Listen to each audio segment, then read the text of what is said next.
Welcome to the latest episode of the Fine City Music Podcast.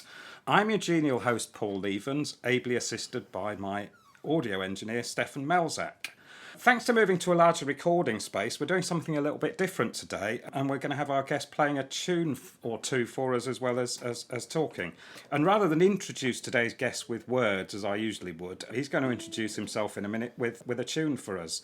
By way of background, I first discovered the blues when John Peel played an Elmore James track called Coming Home when I was a teenager. I was so kind of taken aback by the intensity of it that I had to go down to my local record shop the next day and buy what was the only Elmore James LP they had in stock.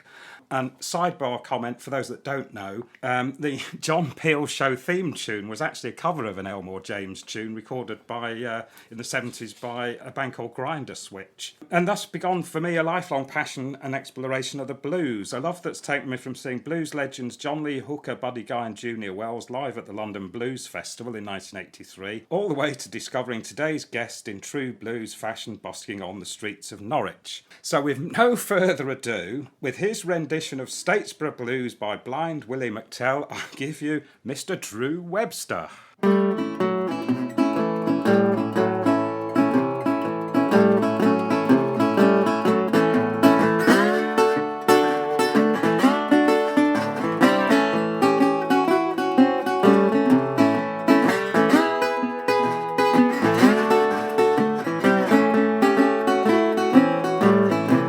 Yeah, wake up, mama, and turn your lamp down low. Yeah, wake up, mama, and turn your lamp down low. Yeah, you got some nerve turning Uncle John from your door. Yeah, I woke up this morning and got the Statesboro blues.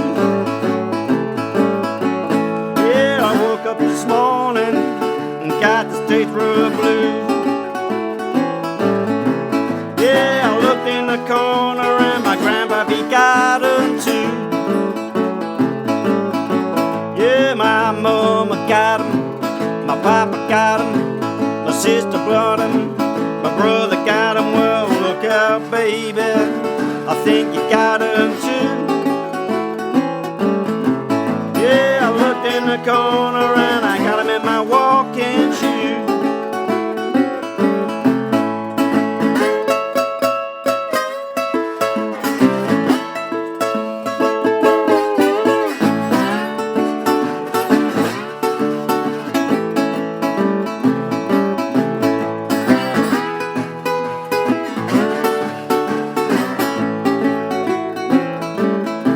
Yeah, my mother left me reckless, and Papa left me wild. Yeah, my mama left me reckless, and Papa left me wild. Yeah, I ain't good looking, but I'm sure some sweet mama's child. Yeah, I woke up this morning and got the Statesboro blues. Yeah, I woke up this morning and got the Statesboro blues. Yeah, I looked in the corner and my grandpappy got them too.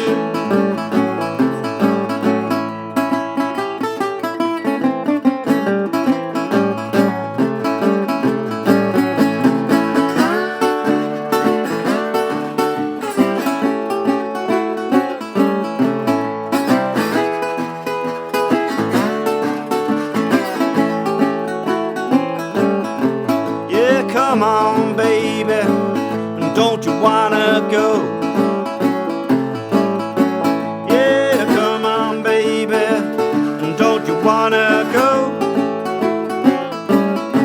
Well, you don't wanna come then, and let your sister know.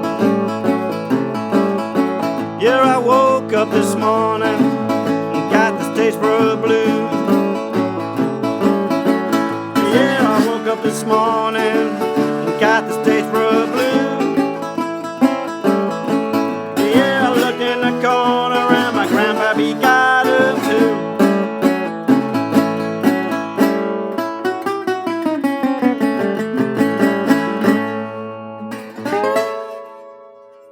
Excellent. Brilliant. Hello. Hello. Yes, welcome, Drew Webster, bluesman extraordinaire. Well, thanks for having me. Well, I'm going to start with what's probably the obvious question, which is, at what point did you go to the crossroads and sell your soul to play guitar like that? Well, I wasn't using it, so no. It's weird actually. I was thinking earlier about my musical kind of journey. I grew up in a house. We didn't play any instruments or anything like that, but my family always listened to music. My mum was a big Johnny Mathis fan, so wall to wall. When a Child is Born. Yeah, yeah. My dad listened to a lot of kind of country and western, things like Johnny Cash, but also a bit Hank Williams and things like that, and Jimmy Rogers, which I still absolutely. Was that a joke from the Blues Brothers film? We like two types of music. Country and western. Western. Yeah, so he my brother, who's about 10 years older than me, was into punk. So I grew up listening to things like X-Ray Specs and The Clash, Pistols, things like that, which I really loved again. So then I think I got into kind of listening to my own music, and I remember getting a stereo for one of my birthdays. And I really got into things like, I was really into David Bowie. I'd had loads of his albums. I remember you could get his albums for $2.99 in Woolworths. So, things like that. But also, like the kind of post-punk stuff, like Bauhaus. I remember listening to Bauhaus. And, sort of gothy stuff. And the Smiths and the Cure. And, so the normal sort of stuff, really. And I remember when I went back to college to retake... Well, to get some A levels before I went to art school, and I met a girl there whose dad was in a blues band, and he used to sort of trawl around all the pubs in Yarmouth doing sort of blues gigs. And I remember going one Sunday afternoon to watch this blues gig. I can't remember the name of the band. I wish I could, but it was a long time ago. And I thought, wow, there was a guy playing a harmonica, and there was a guy playing, a double bass, and there was a slide guitar in it, I remember, and it just kind of hooked me. And I remember talking to her dad about it, and he said, "Oh, come round and I'll lend you some records." Right, yeah. So I sort of got quite friendly with her family, and I think her boyfriend played in a band as well. Because I often ask my guests, at what point did you see somebody doing something and made you think, I want to do that? I can't remember how old I was. I must have been about 16, I think. I think I'd left school by then. And and he lent me. I remember the albums that he lent me, because they still. I still listen to them. He lent me the country album by Sonny Terry and Brownie McGee. Oh. Which I really loved. And then he also lent me some jazz as well, and I really got into jazz. And actually, I couldn't really... at the time, I couldn't distinguish between the two in a way, which is kind of weird. You're sort of reflecting partly my story, because having discovered Elmore James and the blues through John Peel, at that time, Alexis Corner used to present a blues programme on Radio 2 on a Sunday evening. Right, yeah. So I started listening to that, but that was then followed by a jazz programme, which I can't remember who presented it, which I used to listen to as well, which then led me to sort of buying Kind of Blue by Miles Davis and getting into jazz at the same time, sort of thing. So the other album was a Roland Kirk album, and on it had a track called Serenade to a Cuckoo, where he plays the flute and two saxophones at once. And it just changed my musical outlook. He's quite a phenomenal musician, isn't he? Just incredible. I still play that to people that I meet who've never heard of him, and they just can't kind of get their head around it. But it just changed my sort of listening, really. And so then I started going out and I bought a few albums that weren't, David Bowie. So and I remember buying Charlie Parker, some of the Dial recordings, and it had Night in Tunisia on it, and I still that is just my favourite tune ever, I think. And it was the one where he's playing with Dizzy Gillespie, and there's the big break in it, which kind of changes jazz, really. He sort of goes off into that kind of stratospheric kind of saxophony sort of stuff, and that just got me really hooked. And then I did own a guitar. I bought a guitar when I was about 16, and electric guitar, but I didn't really know how to tune it. To be honest, there wasn't the internet. My next question was sort of, are you self-taught? Yes. And I kind of, what I did is I kind of remember just tuning it to how it sounded good, which is what a lot of blues musicians apparently did. I kind of just made noise really for several years. And then when I went, quite a few of them played improvised instruments that they'd made themselves, which maybe only had one or two strings on them anyway. That's right. Yeah. You know, I remember taking it to when I did my degree, did an illustration degree in Anglia Ruskin in Cambridge, and I remember taking my guitar, going home and picking it up because a few of my friends were musical, and a chap, Jonathan Edwards, who met at Anglia, he tuned it for me, and then I started playing, and then I kind of drifted out of it. I found it very difficult in standard tuning, you know. I found that kind of quite difficult, and it wasn't until probably about 15, 16, 17 years ago that I got a bit of extra money in my pay packet. They'd mispaid us, so they back paid us about 60 quid. Yeah. And I thought, I'm going to buy a banjo. Right. As you do. And I mean, as a kid, I can remember seeing banjos on TV and being intrigued. So I bought a banjo and I became obsessed with it, really, and started playing it just non-stop. And within about 3 months, I'd sort of joined a band. Well, that's going to be my next question, is when did you start performing? Yeah, Yes. it was. Yeah. It's about 17 years ago, 17, 18 years ago. And our first band was called The Late Stan Guevara and His Laughing Castroliers. I don't know why it was originally it was going to be called Laughing Gravy after the. Who was Stan Guevara? I have no idea. I think it was just a made-up name. Oh, the other thing, well, you've preempted a question I was going to ask, but I might as well raise it now, because you've subsequently played in a band in Norwich called the Mighty Guevaras. That's right. And I had always hoped that it was in honour of the great man Shay himself. Yes. But was it or not? No, I think it came, well, it was kind of. I think we were a leftist band, you know. So I think it was kind of a tongue-in-cheek thing. But then that was a kind of a bluegrassy band. So I was playing banjo in that, and then that kind of morphed into lots of different bands with different kind of people coming in and out of over the next sort of 5 or 6 years, and then. There's three of the members from that. There's me and Andy Masgrave, who I still play with in Dog Nelson, and a chap called Kel Windsor, who played washboard. He was playing washboard at the time in that band. But we then formed the Mighty Guevaras, which is an electric kind of blues band. Because I've always been really interested. I always wanted to play blues. And the thing that kind of really galvanised that for me was we had a gig. I think it was we did a gig at the Arts Centre, which was for the refugees. Is that one? I found some YouTube videos of the Mighty Guevaras playing at. No, it wasn't the Mighty Guevaras. This was Centre. before that. I think it was the Ketts Hill Gang at that point. Right. Yeah. And the day before, I was whittling in the shed, making guitars and things, and I cut my finger. So I couldn't play the banjo, and I was thinking, well, so I got one of my guitars and I detuned it into open G tuning. Right, yeah.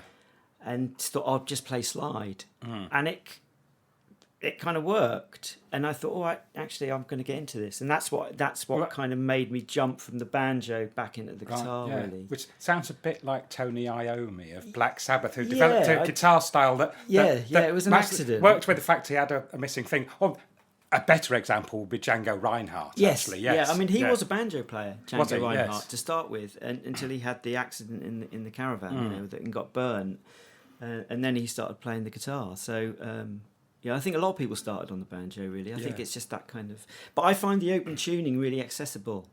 So it always kind of clicked. Whereas I play standard tuning now, but I just didn't. It just didn't. I mean, I never had any sort of training. It just didn't sort of click with me at all. Yeah. Because I was going to ask about. I moved to Norwich about 10 years ago, but something that's quite apparent in coming to Norwich is what I would call most broadly Americana music, or roots music, which is quite prevalent here in a way it's not necessarily in other parts of the country. Yeah. I'm told by people that to some extent it's a legacy of the US forces being in East Anglia during the war, who introduced true. blues, soul, country, and western, and so on. And culminating or distilling that all the way to the regular Red Rooster Festival, Blues and Americana Festival in Norfolk. I don't know if this is true or not, but I read somewhere that a lot of people who immigrated from Norfolk ended up in the Appalachians. So there's a kind of a link between like country music, and so maybe it's kind of in the landscape's kind of DNA anyway. And I think there is a kind of relationship between land and blues, I think. And that kind of flat delta kind of landscape. Well, I always joke that I was born on the delta, near Braden Water. Well, I was going to say, that's my kind of understanding about the origin of the sound of blues music is that it reflects the cotton fields in the southern states, and it's the chugging guitar comes from the locomotives running through the countryside, and the shrieking guitar is the shrieking horn on the locomotive. And we don't have steam locos and shrieking horns, but yes, there's a lot about the landscape of Norfolk and big skies and flat landscape and so on. I've also read somewhere that that it's linked to kind of poverty as well, and again, I can't remember where I read this, but it was saying that the poorer the area, the longer the notes. Right. So if you listen to kind of Eastern European kind of music, the fiddle music, it's kind of got these kind of long, sinuous, droning notes. And if you listen to like slide guitar, it's got those long. So I think there might be a connection between. Well, there is. I can't now remember. There's a quote that stuck with me for a long, long time, and I can't remember where it came from. But it's always struck me as a bit of a truism, which is that it's out of the greatest depths of sorrow comes the greatest art. And that the blues. In some ways, it's a sociological phenomena as much as it is a musical phenomena, kind of. It comes out of some quite,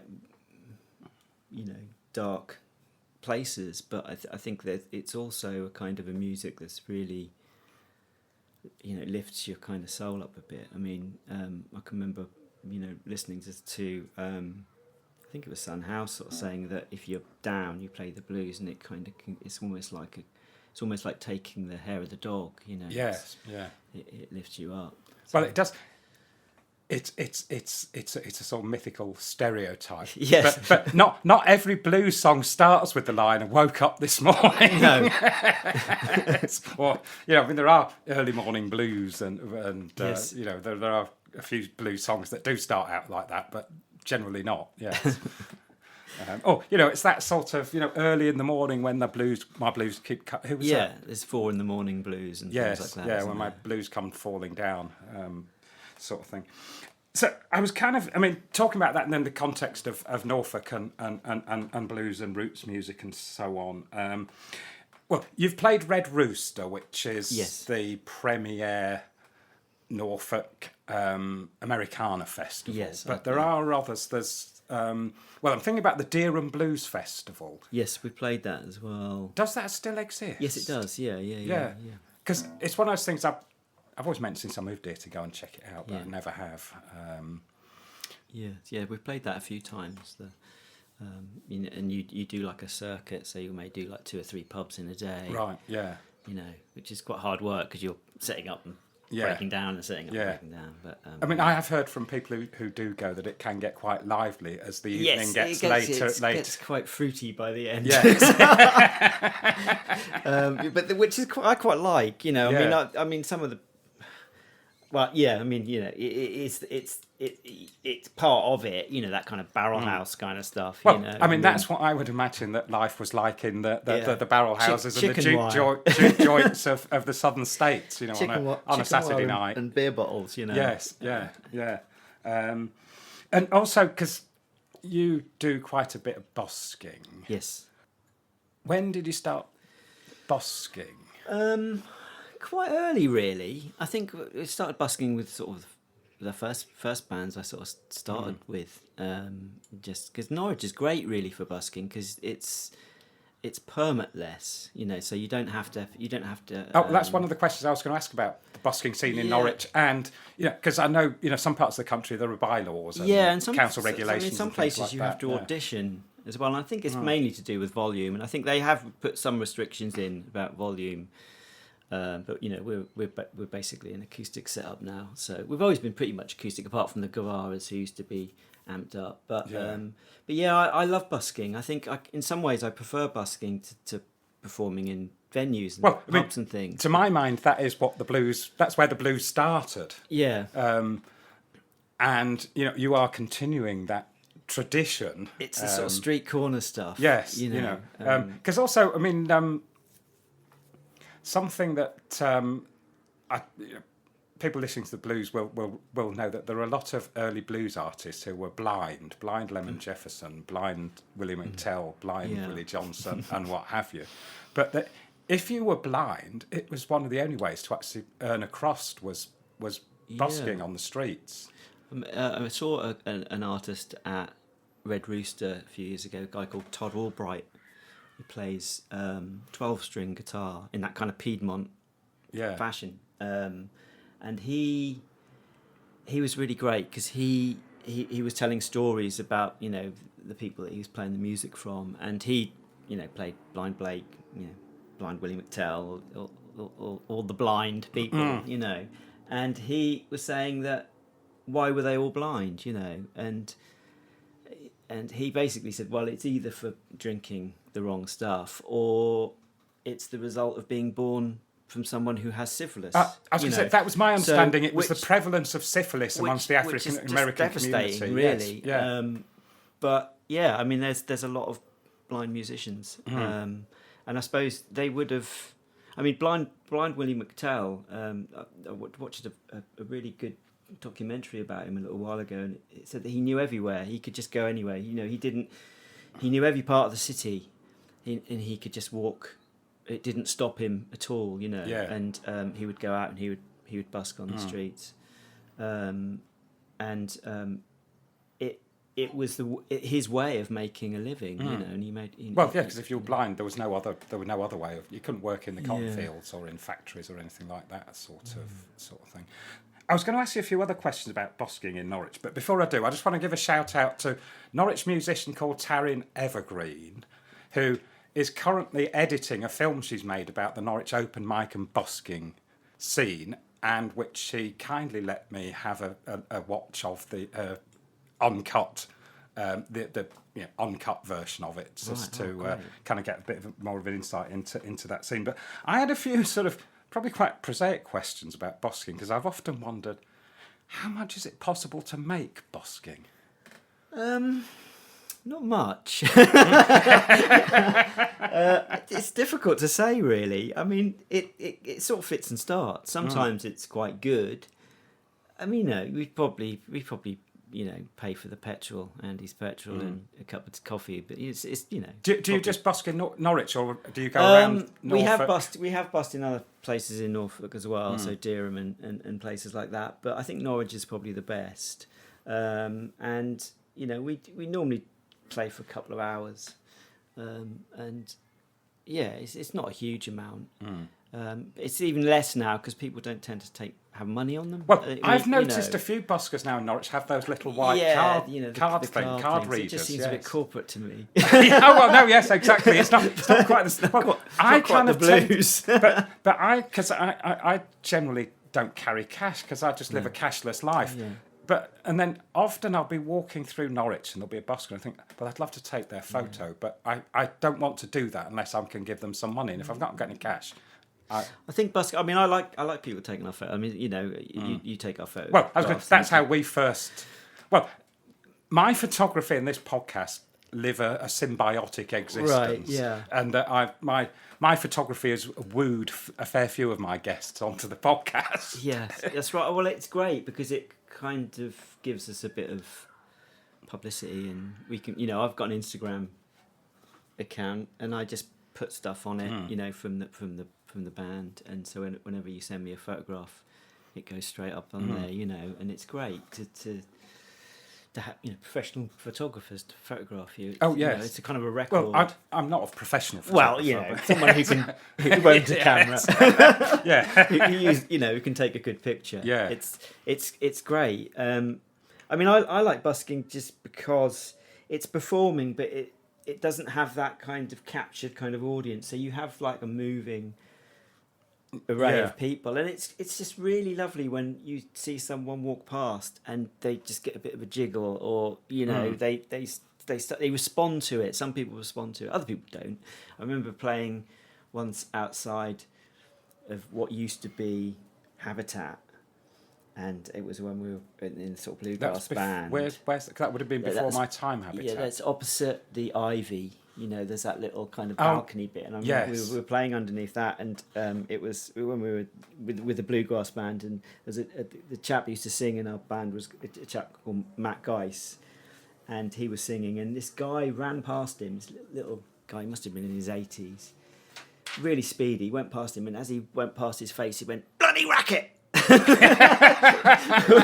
Which we just rolled up, it's really funny. Yeah. But you do get, you get some lovely responses from people. Oh, yes, exactly. And we get gigs that way as well. We don't really tend to look for gigs. Well, because I came much. to see you as Dog Nelson and Moonshine at the Champion a few weeks back, and you that's said right. that occurred just because the landlady had seen you busking and asked if you could do a Sunday afternoon session. Yeah, that's that's what we like. We like that kind of serendipity of playing on the Yes, streets, yeah. and we've got a gig coming up, which is for a law firm. It's just, some young lad came up to us. You do corporate gigs? We do corporate gigs. I'm going to put a bow tie on for that. But he just came up to us and said, "Can I book you for this gig?" And we went, "Yeah."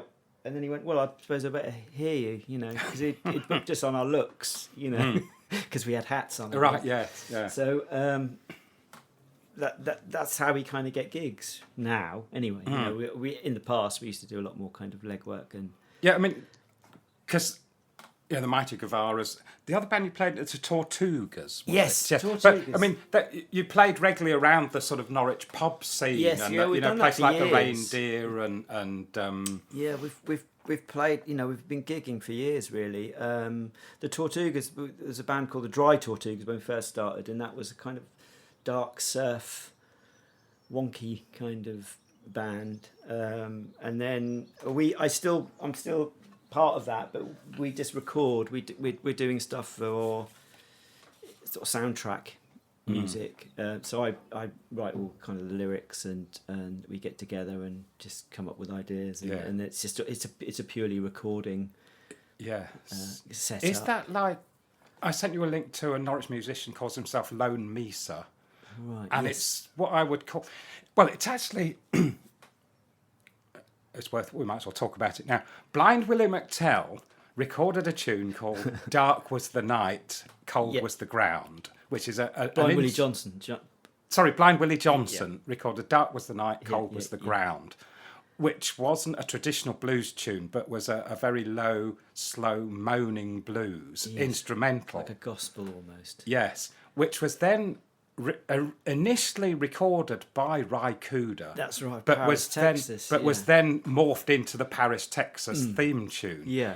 And so it's got that kind of, that.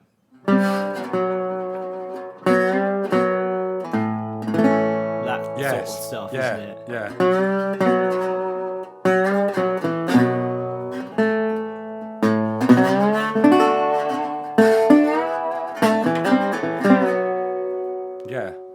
Which is there's a Norwich musician who I've come across who called Lone Mesa who plays that sort of desert soundscape. Yes, I think I'd call it music. Yeah, which I absolutely love. I mean, I love the film Paris, Texas as well. Yes. But the theme tune is just I mean.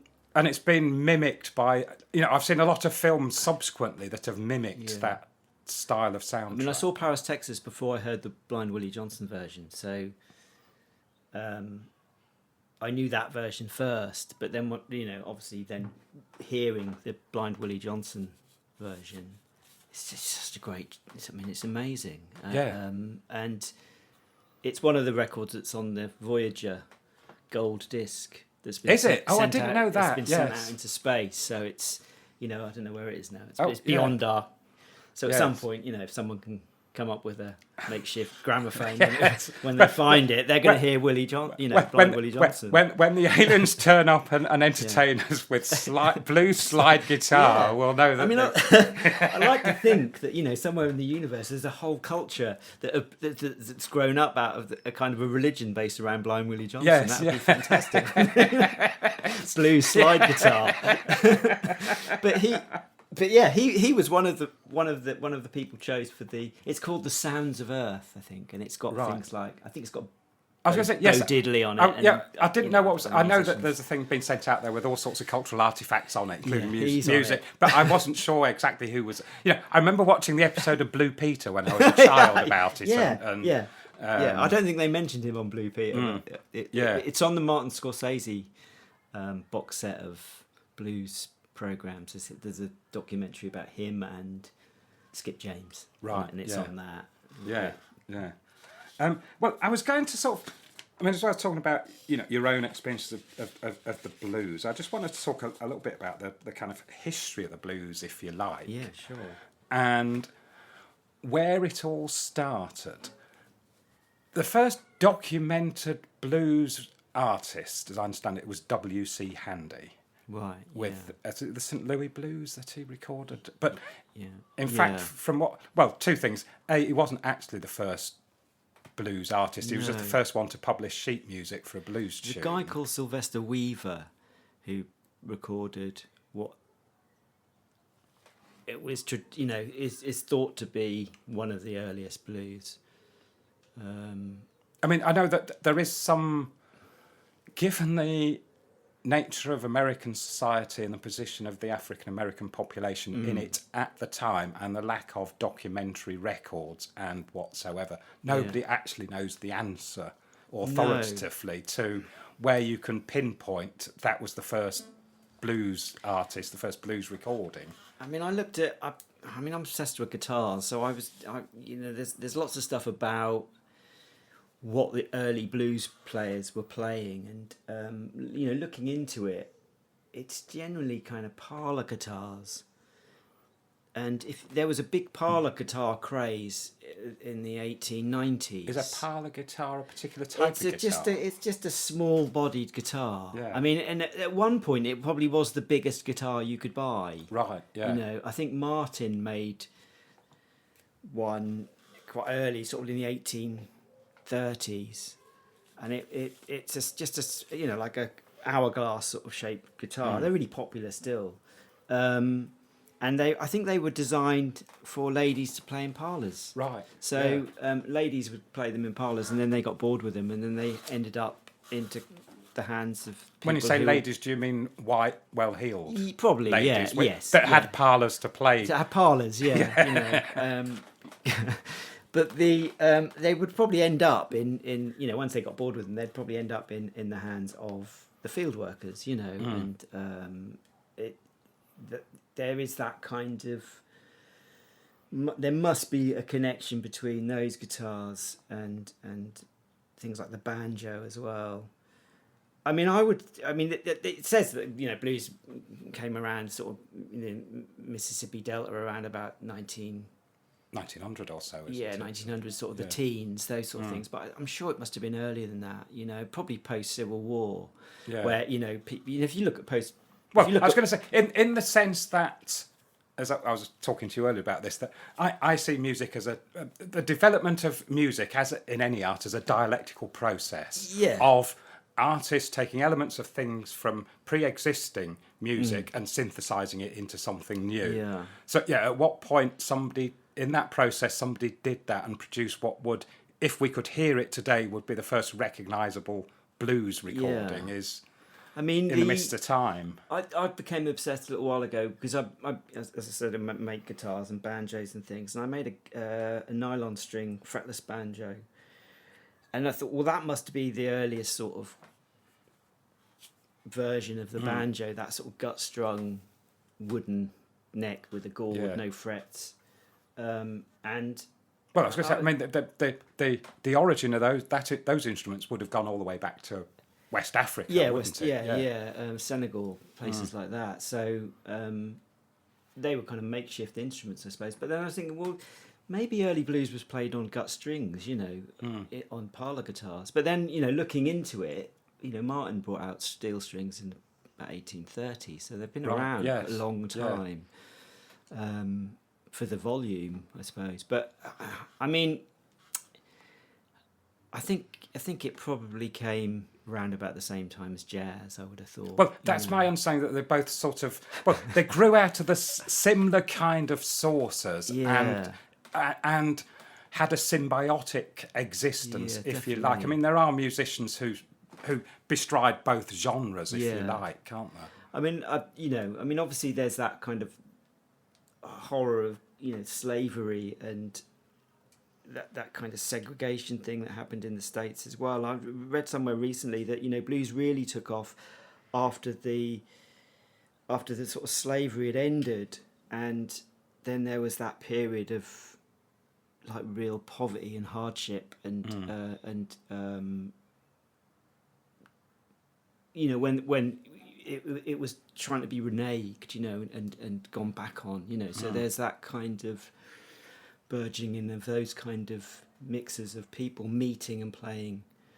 But yeah, I mean, I don't know really. I mean, there's lots of the stuff that we listen to when we play in the Dog Nelson are bands that are from the sort of teens, 20s, that are a mix of sort of black and white musicians from sort of mountain, the mountain regions, who played together, so there is that kind of melting pot of there is different sources. Coming forward a few years, but I mean, there is an argument that Elvis Presley was a blues singer. Yeah, I suppose he was borrowing quite heavily. But also he grew up in the environment that a lot of his black contemporaries had grown up in. Yes, grew up in the sort of poverty, didn't he? Yeah. And that there is that. I mean, as I say, you listen to sort of like the Rabbit Foots band, and there's the Whistler's String Band and things like that. Whistler's Jug Band that played on plantation, the Dockery plantations, and they're playing kind of ragtime kind of pieces, really. Yeah. So I think blues has always been really commercial. That it's always been a popular music. Well, I think something that I was thinking about as I was sort of doing my research for this episode and thinking about the blues in maybe a more abstract way. There is something about the 12-bar blues and the human psyche that I can't explain what it is, but there's something. I mean, I'm no great musician. I played in a few bands. I can't. Basically, my bandmates would show me what to play, and I played it. Yeah. But I could quite happily sit at home of an evening just strumming a 12-bar blues for hours on end. Yeah. And being thoroughly satisfied by the fact that I haven't sold my soul to the devil, so I can't compete with you. But did I say that? I didn't. No, you didn't. I'd assumed it. Yes. Yeah. I went to the Crossroads. Or I assume that's why I can't play blues guitar, because I've not done a deal with the devil. Yeah, so I always say, at gigs, I said, I went to the Crossroads just the other side of Dereham Road, and this big dark figure turned up and tuned my guitar and handed it back to me. Yes. And the next day I still couldn't play. No, right. Because I've not watched. Have you watched that feature film called Crossroads? Yes. Is it any good? It's all right. Yeah, it's all right. Yeah, it's okay. But, I mean, the devil stuff is quite interesting because I think it started with people like Tommy Johnson. I think it crossed over to Robert Johnson, but I think that people like Tommy Johnson started this rumour. He'd say it at gigs, apparently. He'd say, I've sold my soul to the devil. And there's people like P.T. Wheatstraw, who was known as the devil's son-in-law. Well, it was a publishing thing, It was I remember advertisement. I couldn't fish out my illustrated copy of Paul Oliver's History of the Blues. Right, yeah. Because I realised it's in my big yellow storage, and I really couldn't be bothered to go and fish it out. But there were pictures there of posters declaiming the blues as the devil's music, right, and a harmful influence on the youth of America. Yeah. In the same way, you remember there was that sort of satanic scare around bands like Judas Priest and so on. Yeah. It was a forerunner of that sort of, and not many blues. I mean, Blind Willie Johnson actually primarily sang religious tunes. Yeah, he didn't was a gospel But, performer. yeah, but not many of them did. I mean, Skip James crossed over from the blues. He actually became a priest, not a priest, a Preacher man. a preacher. Yeah. And he. I mean, there's a legend that he stopped playing mid-set, laid his guitar down, and relinquished the blues, and until 1960s when they got him back on stage. Yes, and he started playing them again. But he. There was that tension, I think, between. But then a lot of bluesmen say, you play blues on a Saturday night. I was going to say, I'm sure most of them went to church on a Sunday. And beg for forgiveness. It's like Stormy Monday. Sunday I go to church. Sort of thing.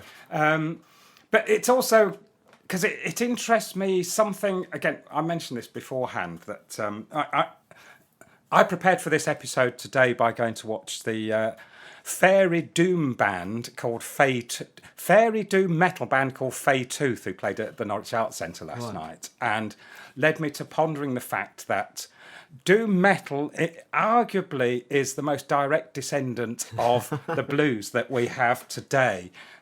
One reason for that is not necessarily, well, it's not about musical style, but the devil's music persona has been kind of well, that's that devil thing, isn't it? In rock music and rock and roll and those sort of iconic kind of images like skulls and death and destruction and the dice with the snake eyes. And voodoo as well. There's lots of voodoo iconography in particularly kind of Delta blues and that sort of area of around Memphis and the Delta, in the Mississippi Delta. There's a lot of I suppose it's voodoo kind of religion, which is kind of cross between. I mean, I'm not an expert on it, but it seems like it's crossed between like iconography from Catholicism and sort of other kind of religions that have been brought over from Central Africa, I think. So there's that, or Haiti, I think is. Haiti, Haiti is probably the best known sort of epicenter of voodoo practice. So that sort of voodoo. I mean, there's a lot of John the Conqueror, in Muddy Waters. And, I think is it J.B. Lenoir certainly got a track called Voodoo Blues. That's right. Yeah. Yes. Yeah. Sort of thing. But yeah, the devil thing is quite interesting, isn't it? But it's a way of getting back to kind of more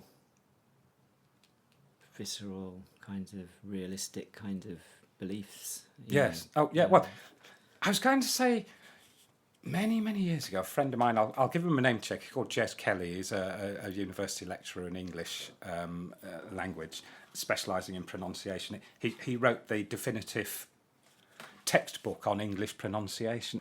He asked me one time, he said, can you sum up in 3 words the essential elements of a rock and roll song? And it can apply to the blues as well. But the answer, I thought about it for a moment, and the answer came up was raw, primitive, and cathartic. Yeah. And I think that's... for me, a lot of the music I listen to because it's cathartic. But yes, the blues is the original cathartic music, if you like. Yeah, definitely. I mean, I would describe myself as a primitive musician. I don't, I've not ever taken lessons or... I don't know. I know very little about music theory, and I quite like people who do things like play one-string guitars and homemade guitars, things that are kind of wonky and outside the norm. Yes, I was going to say we can't actually, because this is an audio podcast, we can't illustrate your own guitar making skills because you make some pretty.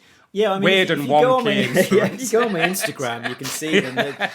I'm known as Webster Banjo on the Instagram. So Webster Banjo. If you look up Webster Banjo on Instagram, you'll see. I have 3 main kind of interests that kind of go round in a loop. So it'll be kind of Paleolithic humans, blues, guitars, and and architecture. Yeah, we will get onto architecture in a moment. I was going to say, because I asked you beforehand whether you make the guitars to sell or just for your own amusement. I mean, I was going to say, if somebody goes and looks on your Instagram if they and want to sees buy one one, they like the look of, they're all for sale. You'll be open to negotiating a price. Yeah, I mean, they're very. I kind of tended to make them as and when I kind of needed something to play, in a particular setting. I mean, but again, they're not all traditional 6-string. I've got this fretboarded fretless instruments, 3-string sort of cigar box stuff. I've got a fretless 6-string Telecaster that I built it came out of City Hall near Trowse. It was a plan chest that they were throwing out, and I grabbed it and made a Telecaster out of it. Oh, that was going to be my next question: is to what extent are you cannibalising previously existing instruments? Yeah, I mean, it's stuff. I mean, I don't buy anything. No. Yeah. People give me stuff as well. They go, "Oh, you might be interested in this," and it'll be like a wrecked guitar. I mean, me and a friend of mine, Bob, who I play with in the Tortugas, he got into making guitars as well, and we used to try and kind of outdo each other a bit of who could make the most wonkiest, weirdest instrument. Yeah. He came up with the idea of getting an old guitar, cutting a hole in the top, and putting a bunt tin in it to make a resonator guitar. Yes. And I said, okay, you do that. And I played it, and it sounded really good. And he said, oh, you can have that, So I used it. I played it quite a lot. And then because he'd cut a hole in it, it started folding up like a quaver. Right. Oh, so yes. I thought, oh right, because he's cut all the bracing out. Yeah. It's not got the structural strength that it. So needs. I braced it all. I put these pegs in it, and then I put a cover on it, and I painted it. It's kind of bright green. It's like a Gretsch kind of colour green. I've just realised the answer to a question that I was going to ask you later on that I mentioned beforehand is that Paul Oliver, the renowned authoritative historian of the blues, is also a historian of architecture. Right. And I wondered if there's a causal link between architecture and the blues. I've now just found it. It's in guitar building. Guitar building. Well, yeah. I mean, I think if you look at interior guitars, they are very structural, very architectural. I mean, I don't know. I mean, the principles are the same. I don't think I've ever thought that.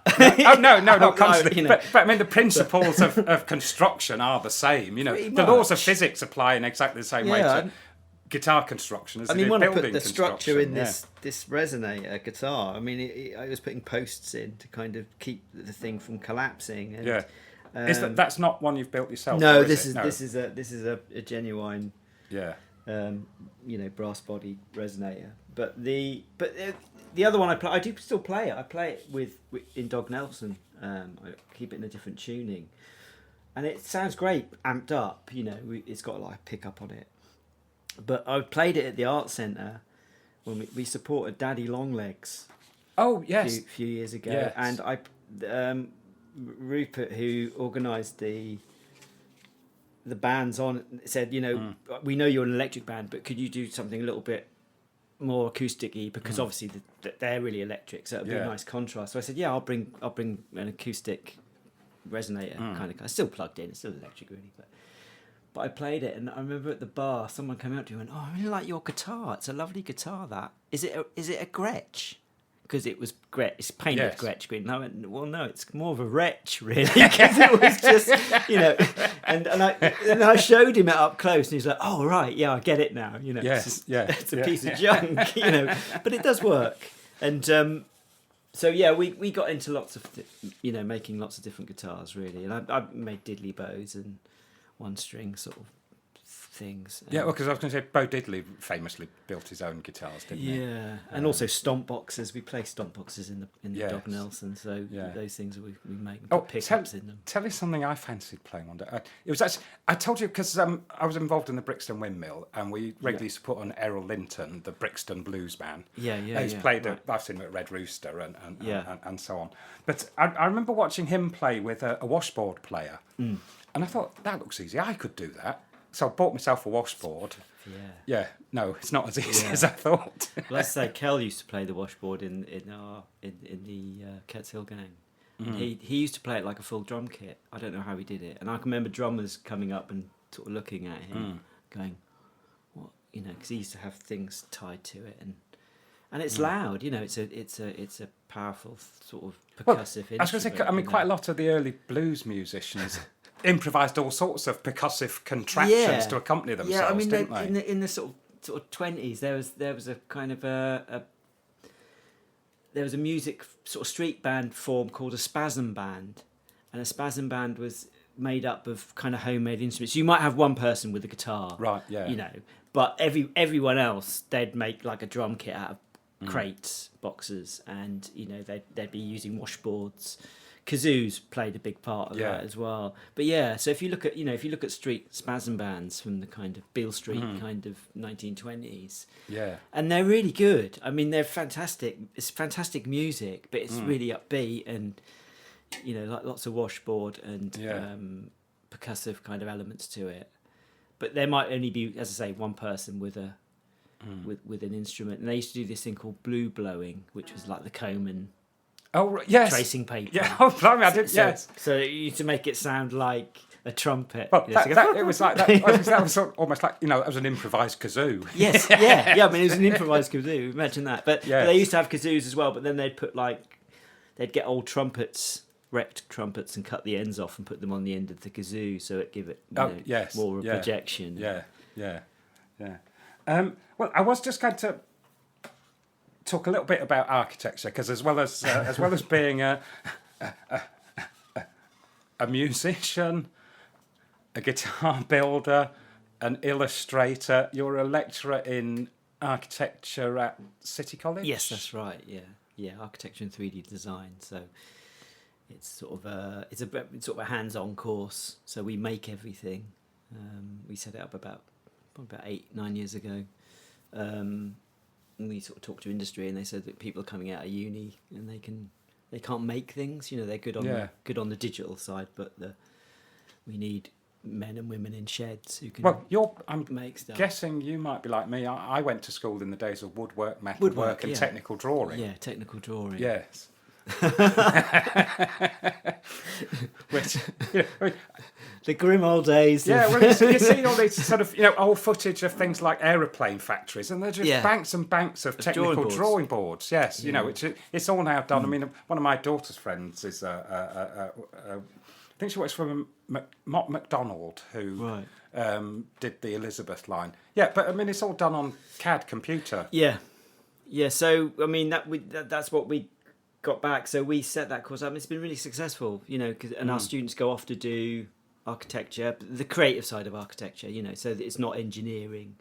They do the sort of art-based side. Well, I was going to say the arty-farty side. I was going to say that I've always perceived that there is a difference between architecture and building design. Yes, definitely. I mean, an architect will draw something on the back of an envelope. An engineer will spend a long time on a drawing board or CAD, you know, so there's a big difference.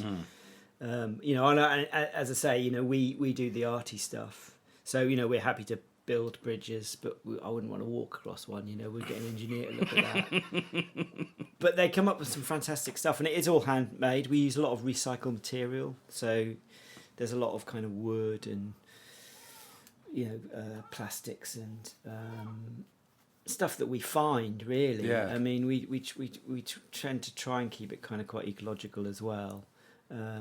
But they're great, and they all go off to uni. We had our show last night, actually, and I think all of them, bar one, are going on to do degrees in architecture around the country. So they're going to Brighton and London and Kingston, and one of them's going off to do fashion at the Vogue Institute. So she did sort of structural garments. What are the premier places to study architecture in the UK? It depends on what kind of architecture, but Brighton's really good, Bristol's good, Sheffield's really good for the kind of engineering side. Lots of the London colleges, obviously, but they go all over. You know, they some of them stay in Norwich and go to Newer, but there's only about 2 or 3 this year staying at Newer. But yeah, it's great.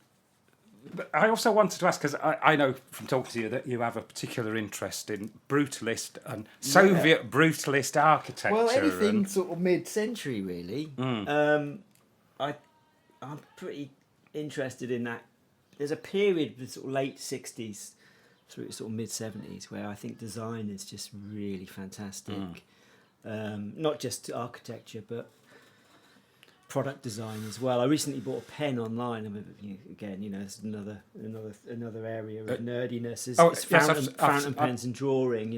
Drawing with fountain pens. And there's a pen called a Parker 25 Flighter that I think everyone had one when they were at school. I had one. I think I ruined mine by putting Indian ink in it, and it went hard, and then never worked again. But I just recently got one, and it's designed by a guy called Kenneth Grange, who he designed that. He designed the Intercity 125 train, and also the Kenwood Chef. Right. And that, there's an iconic kind of ice cream scoop that's all made out of one piece of aluminium. Yes. He designed that. Did he? Yes. So that sort of design, area of design is it just really fascinates me. So things like the Barbican Centre and and even things like Anglia Square, even. I know. I've already caused you a certain amount of envy over the fact my daughter works in the Barbican. Yes, definitely. Yeah, I went there. I was there the other week, and I absolutely love the place. I mean, I'd love to live there. And I used to have a boss many years ago. Did live there, right? But I've never earned the level of income that would enable me to live there. Yes. No, we were looking at it, and there's these kind of still ponds, and I was there with my wife the other week, and I said, "Do you reckon they get a problem with mosquitoes in these ponds?" Well, because it's stagnant water. It's just still water. Mosquito breeding ground, isn't it? Yeah. So when I got home, I thought I'll just look it up, because that's sort of nerdy stuff I look into, and there is a big mosquito problem, just not in the Barbican itself, but there is there, but also across London, and apparently mosquitoes have started to develop the skill to be able to pupate underground, so in like places like underground stations in little bits of stagnant water or whatever, they don't need light anymore. So funnily enough, when we went in the Barbican Centre, I sat and did a little bit of drawing in there. And when I came out, I'd been bitten about several times by a mosquito. I thought, I'll have to ask my daughter about that then, because I wasn't aware of the Barbican mosquito. There's those flats that are directly above the ponds, and I think, well, this time of year they must just get inundated with mozzies, and I get eaten alive by mozzies. I don't know what it is. I'm quite tasty. Oh, you do? Yes, I mean, I've been on holiday with people, and I'm the one who gets bitten, and they are not. Yes. Yeah. Everyone in my family probably won't get bitten, but I will get eaten alive. So it did cross my mind. So, but there is a problem, and they can survive the winter inside as well. So right, yeah. Well, because the other question I was going to get to about brutalist architecture, because it's a very divisive subject, and would I be fair to say that it arose from a certain notion of, I'm going to call it social engineering, for want of a better word, but to create spaces that were intended to serve a social purpose. Yeah, I mean, it's definitely perhaps failed to, in the long run, have failed to do that. I mean, especially in Britain. I mean, it was that post-war kind of Attlee government, I think, that really started to kind of push for community spaces, and I think that, unfortunately, things like high rises and brutalist sort of areas of where you have like housing, schools, shops, leisure, they became really popular, and I think they were a kind of a utopian idea for a while. And I think if you ask, I've watched a few documentaries where they talk to people who have been moved out of these kind of slum clearances, like post-war kind of bombed. Yes, I've seen a few things, and they love it. Yes. They're going, it's just like a dream, because it's clean, it's heated properly. There's light. The kids can just go downstairs to school. There's shops nearby. It was just, and I think successive kind of governments that came in that didn't share that view. Just kind of pulled funding from it, you know. So you get there was that really awful incident where the high rise collapsed, and it was Ronan Point. I think that was the big death knell of kind of high rise and things like that. But I mean, I think it was a social. It's a kind of a left leaning social view of what community can be. And Yeah. there's some really great documentaries. There's one on BBC iPlayer, a guy called Ian Narn, Across Yes. Britain. And what he says is it's still kind of it's true now, because he talks about high and medium density housing, which is it's going to have to happen again to house everyone. You know, we're going to have to have higher density. You know, you're getting these things that are being built on the edges of town, that are these kind of like detached Lego houses. I hate them. Yeah. I mean, it's just kind of it's my little place with a car. Oh, awful. You have to drive to it. I was going to say, I grew up in environments like that. Yeah. Those suburban, how would you describe it? But yes, those sort of suburban housing units that, were largely kind of uniform and, with their own little plots. I mean, the same phenomena in the States, actually, the post-war economic boom and the spread of the sort of suburban sprawl, which... But in some ways, that's where punk rock was born. Exactly. I mean, it is that kind of that urban. I mean, it's very unfashionable now to talk about communal spaces. And if you look, I mean, Ian Narn talks about it a lot, where you have these estates. There's a really beautiful estate in Bristol, which is a little kind of. It's up sort of above Clifton. Yeah, I think I've seen it. Cotton, sorry. I've seen something about it on telly, I think, at one time or other. Yeah. It's just beautiful, and it works really well, and it's been the upkeep on it has been kept, and it's, I was looking at them the other day, and they go for a lot of money, unfortunately. They were set up for communal kind of housing, but when it's done right, it works really well. So, I mean, Narn talks about this idea of personal and private space and how you can kind of mingle the two, and it doesn't have to be, a high rise. It doesn't have to be individual houses. It can be a mix of the two, and I think that's kind of it'd be nice to get back to that kind of thinking. I mean, I love brutalism, and I know it's really divisive. People don't like it. Well, it was always Prince Charles and the South Bank, the carbuncle on the backside of humanity, or whatever it was he called it. Yeah. I mean, it's lovely. I think it's a really nice sort of. Well, I mean, I've always been ideal. I've always been a fan, particularly of Soviet brutalist architecture, and partly because of my. I describe myself these days as a lapsed Marxist, but because I also kind of was attracted to the political philosophy that underpinned the Soviet version of brutalism, but very much the same principles you've just been talking about that were used in the post-war economic boom in Britain. And I've mentioned to you, I mean, I've about 10 years ago, I worked on a United Nations project across various former Soviet republics.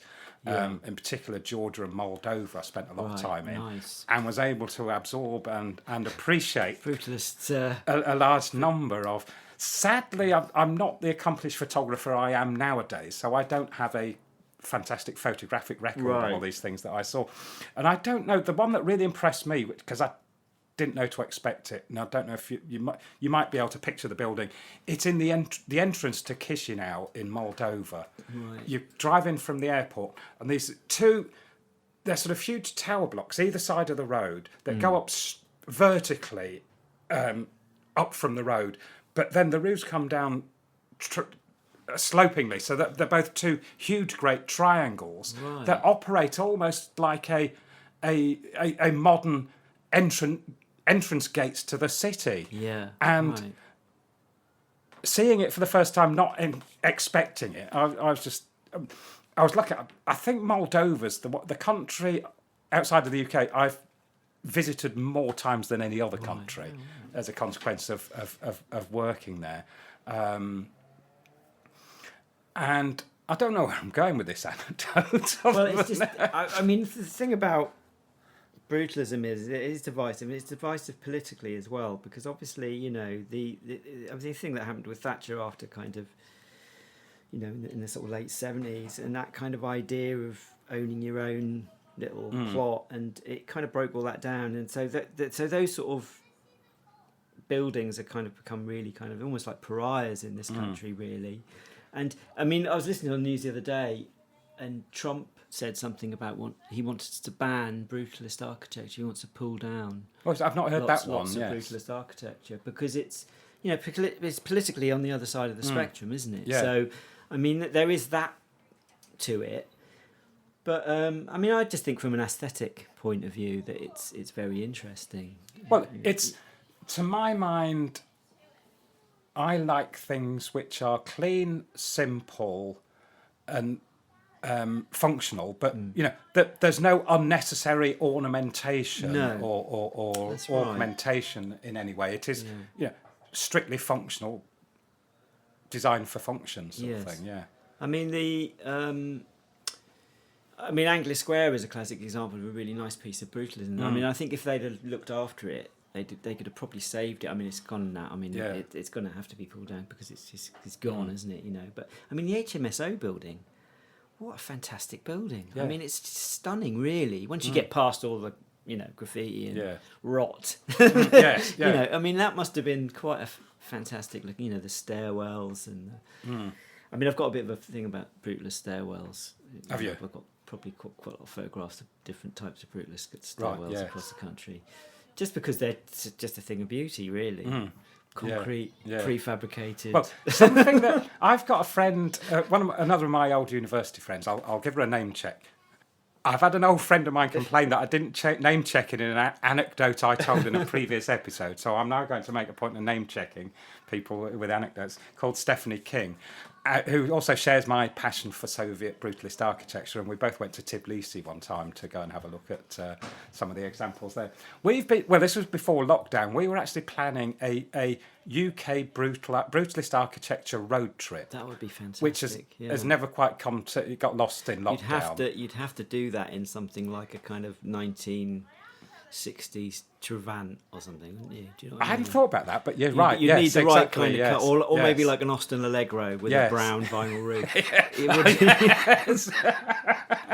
Yeah, exactly. Or one of those big boxy Volvos. Yes. You know, it'd have to be a piece of brutalist design, wouldn't Well, it? in fact, actually, the first car I ever owned was one of those big boxy Volvos. Well, there you go. Yes. Yeah. But I'm surprised. Well, I mean, there's a lot of them that I've seen the London, the Barbican, Trellick Tower, and so on. But there are other. Preston Bus Station, Yes, for example. That is on my list. I actually wrote a little list of some of the, and Preston Bus Station is one of them. Keith Ingham, 1969, that was built the year I was born. So, you know, that's maybe why I like that kind of period. I don't know. I mean, it happened at that point. And there's also, I've seen a video about it. I think it's an old disused seminary outside Glasgow, which is now sort of derelict and overgrown and what have you. But yes, you can go and visit it. There's a certain amount of health and safety risk in going visiting it, but you can go and visit it. I mean, I love the Lasden, you know, the Lasden UEA. The Lasdens sorry, I'd forgotten about UEA. UEA is one of the countries. You know, it's a bit of a pilgrimage for my students. We go there a couple of times a year, really. I mean, the ziggurats and the actual UEA itself, not to mention, you know, obviously the Sainsbury's Centre. What are ziggurats? The ziggurats are the student accommodation that look like pyramids, but they're stepped. Stepped kind of The pyramid. reason I ask is that there's a fairly new indie band in Norwich called the Ziggurats, Ziggurats, who I've not actually seen yet. That's right. But, I think that's a mashup between cigarettes and ziggurats. I saw that the poster for that the other night. Right. Yeah. Well, I'll tell you what we'll do now, because this is time where I'd introduce the quickfire questions round. Okay. But we'll have another tune first. Okay. So, what are you going to play for us now? This is a tune called The Woodsman. The Woodsman. It's one of my own, and it's in a tuning called Graveyard Tuning. Right. Which I think it's called Graveyard Tuning. It's either Graveyard Tuning or Poor Boy Tuning, I think it's known as. It's kind of a banjo tuning, really. It's G minor. I'm just tuning up. You can edit the tuning up. So, whilst you're doing that, I'll ask you a technical question, because I don't know the answer to it. But there are a myriad different ways to tune a guitar. But what determines tunings that will actually work to play chords on, and which? And what would just create a completely atonal mess? Well, open tunings are normally they're tuned to a chord. So open G Oh, is yes, that's where like so- you play. so, Did you know- you ever come across Ted Hawkins? He was discovered playing on Venice Beach in Los Angeles and recorded a few albums, sort of late 80s, early 90s. But yeah, he basically played. I now understand what you're talking about. Yeah. He just had a single bottleneck, but Yeah. he just slid up and down the guitar as he played chords That's on it. right. Yeah. So I mean, so if you're playing in open, this is an open G minor. So that's a G minor. So if you second fret, that's A minor. Yeah. So that's why it works well for the slide. So I play mainly in open G, Yeah. sometimes in open D, and standard tuning. They're my sort of main three. Yeah. And Is standard tuning what I'd call an E chord? no, it's E A D G B E. It's just a standard guitar. Oh yes, that's what Yeah, I'm talking about. Yes, exactly. Yes. Yeah. But you have to, play different shapes on that. Obviously, if I'm playing in open G, I can play when I play chords, fingered chords on the guitar in open G. I'm basically playing banjo chords because the 5-string banjo is tuned to open G. And you can tune banjo in hundreds of different ways, but that's the main, chord. You just actually raised a question I don't know the answer to, which is how a ukulele's tuned. Because I do remember my daughter's little girl had a ukulele, and I did work out how to play Pretty Vacant on it. Right, yeah. I mean, they're I can't remember how they're tuned, but I always tune the bottom string the top string on a ukulele down to the bottom string, so I can play slide on it. Right, yeah. Because it's like. It becomes like a relative open tune. Yeah, because the other thing I was just going to ask about, because you've got a steel bottleneck, or I don't know what you actually call it, but the original slide guitar players did literally use the bottlenecks off bottles. Yeah, that's didn't they? right. Yeah, I mean, I have used that as well. This one is it's called a chrome dome, so it's got like a chromed end on it as well. So Yes. it's more like a kind of a slide for, you can play sort of lap steely stuff on it as well. But I have hundreds of slides. I'm just a bit obsessed with those as well. So, and guitars like this that are Have heavier. you play things like a dobro or a lap steel Yeah, and yeah, things like that, dobro is, which- you play it on your lap. Yeah. But because of acoustic, I play quite heavy slides. Yeah. As opposed to the electric guitars, play more sort of lighter kind of slides on that. But yeah, glass. I've got glass ones. I've even got one made out of an antler, deer antler. Right. Yeah. I Well, I mean, whittled myself, I can remember even using a knife handle That's what, well, to replicate the effect. Apparently, W.C. Handy said he saw someone playing slide guitar with a knife. Yes. At the back of a knife, his pen knife, and whether that's true or not, I don't know. But you Yes, can, yeah, you can play with yeah. anything really. Doing that. Shot glasses, that's another Yes. famous Oh, one. yeah, yeah. But yeah, I mean, I'm quite fussy about slides. You get kind of a bit obsessed with the feel of them and what they do, and slide guitar is weird, really, because it's one of those things that it's all about feel. So it takes a long while to kind of, when you first start playing slide guitar, people tend to, do the opening sequence to Looney Tunes. It's like, that sort of Yes. stuff. But I think after a while you realise it's more about the right hand. There's a lot of kind of rhythm stuff in it, especially Yeah. the hill country stuff, and it's so there's a lot of muting where you're putting your hand on the strings or some people put a finger behind the slide. I don't tend to do that. I tend to put my palm on the top of the Yeah. strings, here. Well, because also, I mean, to some extent, certainly, people like Robert Johnson were two guitar players in one. They were a rhythm guitarist and a yeah. lead guitarist in one. Yeah, so he's playing that bass line as well, isn't he? And actually he's playing sort of bass, rhythm and melody, Yes. which is really quite a feat of Yes, yeah. playing. I mean, it does sound like two Yeah. people. Well, that's maybe is what you get if you sell your soul to the devil. Yeah, I mean, the thing I would say about Robert Johnson is you should, if you're going to go on and listen to Robert Johnson, which I urge everyone to do, listen to him as if you go on YouTube, you can type in speed corrected Robert Johnson, Right. and it comes up with, because they sped up the records Right. to sell Oh, I them didn't know more. that. Yeah. So if you listen to the speed correct ones, you hear his true voice. Right. And I've been listening to Robert Johnson for 35 years. And about a year ago, a friend of mine said, you should listen to this. And I had to lie down almost. It was just such a shock. Right, yes. To hear. And it makes perfect sense. When you hear it, you go... Can I find that on YouTube or something? Yes, it's all on... I'll have to do that when I get home Speed-corrected tonight. Robert Johnson. Yes. I mean, I was hoping someone would bring the album out, the Crossroads album, the famous album that came out in the 60s. I was just hoping that at some point someone will re-release that. But speed corrected, because you hear his true voice, right? And because I imagine. I mean, I remember when I was a kid when you'd put a 45 on a record player at 78, and everything would sound like Pinky and Perky. Pinky and Perky. Yes. I mean, he does sound. It sounds just kind of in that. He's got a very high falsetto voice, but he has got quite a high voice anyway. But if you listen to the real Speed, it's just mind blowing. And when I was listening to Robert Johnson, tried to learn Robert Johnson, and I try and play along, and I was thinking, well, I can't get the guitar in tune. Then I realised he's playing in E sharp, and you think, well, why is he playing in E? Oh, because it's sped up, isn't it? Right, yes, this is the problem. Yeah, and but yeah, I mean, it will blow your mind. So get a cup of coffee ready, and sit down and listen. If you're a real blues aficionado, or in fact. Funny enough, I was thinking about that the other day whilst I was doing some homework. I don't think the word is aficionado; it's connoisseur. Connoisseur.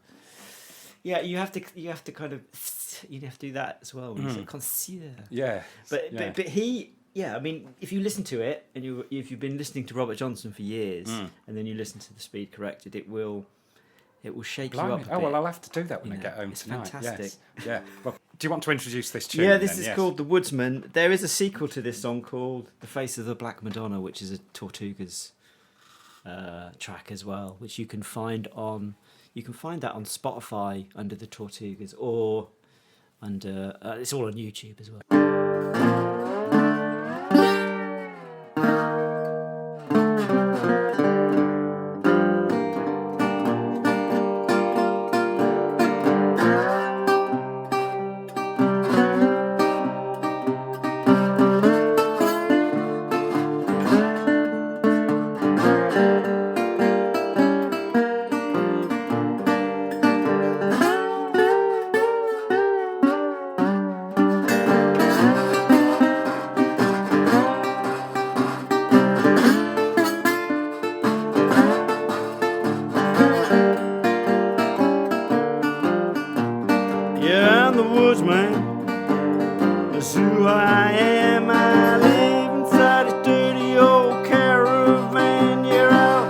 Down your trees like no other man can. I'm the woodsman. Put your log in your log pile nice and quick. Dig up your roots nice and thick. Make you a mojo hand and a goofer stick. I'm the woodsman.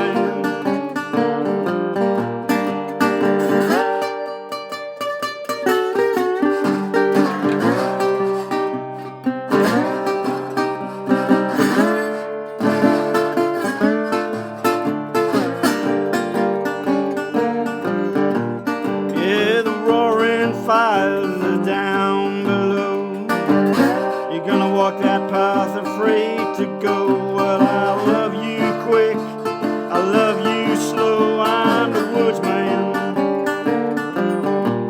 Yeah, I'm the woodsman. It's who I am. I live inside a dirty old caravan. Come and have a drink from my watering can. I'm the woodsman. Cold north wind blows through the trees. The ground grows hard, begins to freeze. Well, you can sit by my fire for as long as you please. I'm the woodsman.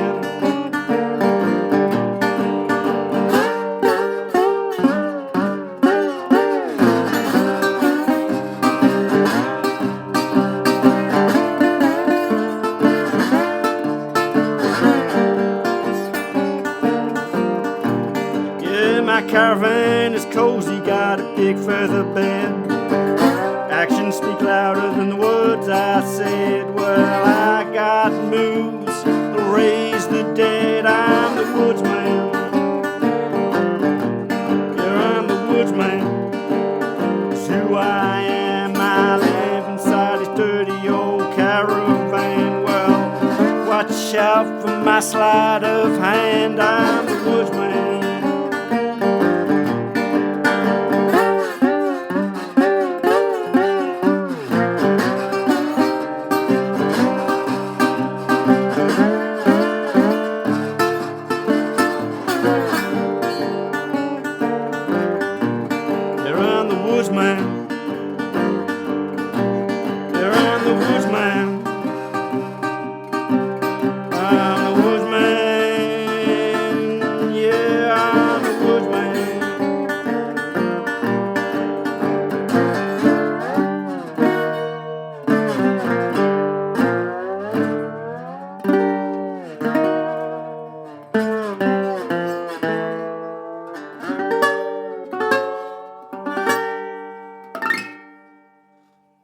Bravo.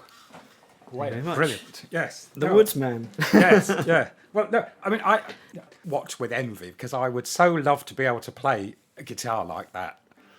Yeah. But it's like languages, isn't it? I mean, I've got friends who learn languages for fun. Well, yeah. But yeah, I mean, the only way that I can learn a language, I mean, I had to learn a bit of Spanish when I spent time doing that work on Latin American coffee farms. But yeah, I'm a kinesthetic learner. I can't learn a language by conjugating verbs. I can learn a language by being thrown into a situation where I've got some basics and I have to learn on the. Yeah, I think that's kind of how I do it as well. I mean, I it's a lot of sitting around playing stuff. I mean, when I first started playing the banjo, as I said, I got really obsessed with it, and I played it kind of constantly for about 3 or 4 months. And I remember the first gig we played, it was in the Rose Tavern in Norwich. Yeah. And this guy came up and said, "Oh, how long have you been playing the banjo?" And I said, "Oh, 3 months." And he said, "Wow, that's amazing." I said, "Well, I've literally been playing it for 3 months. You know, I've not stopped." Yeah. So there is that, you know, much to the kind of problem of living in a house with other people playing the banjo constantly, and it is one of those things where you're doing the same thing over and over and over and over and over again. Yeah. Especially with slide guitar, because you have to know where to stop. Yes. You know, the slide, it has to become kind of real muscle memory. I mean, I did work out to do a rough approximation of, I call it a guitar motif, which runs from Robert Johnson through Elmore James to Peter Green's Fleetwood Mac. Yes. I know which one you mean. I'll need to tune up. I mean, I did sort of work out how to do a rough approximation of that, but nothing that would would be fit for public performance.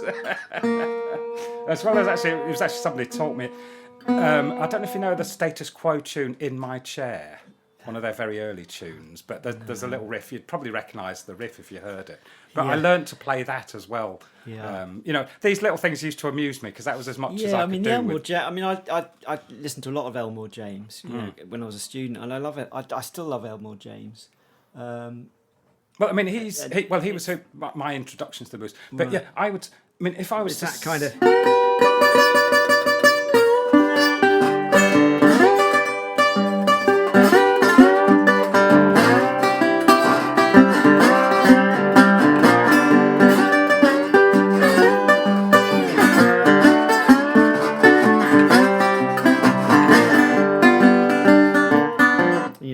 But that kind of little. Yes, it's that bit.